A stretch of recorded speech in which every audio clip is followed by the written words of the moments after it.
শুভ দুপুর বন্ধুরা, বুধবারের খাবার নিয়ে বসে গেছি।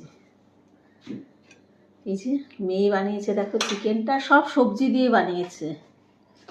এটা ওর জন্য দারুণ। আমার জন্য মাছ ভাজা, কাতলা মাছ ভাজা, সঙ্গে তেলও রয়েছে। আর বরের জন্য ডিম ভাজা।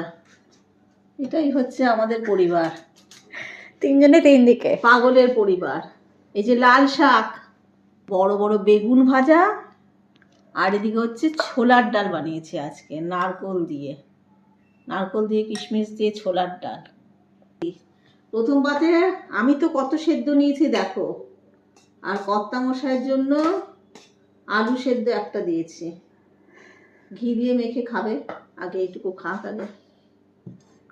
আর মেয়ের আজকে সেদ্ধ দিইনি, কারণ ও সব সবজি চিকেনেই আছে।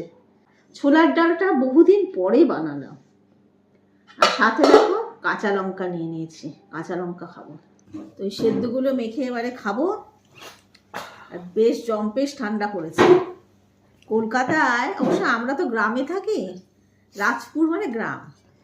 এখানে আমাদের ভেতরের দিকে প্রচুর ঠান্ডা, মজা লাগছে। শীতকালটা এনজয় করছি। চল খাওয়াটা শুরু করি আমরা।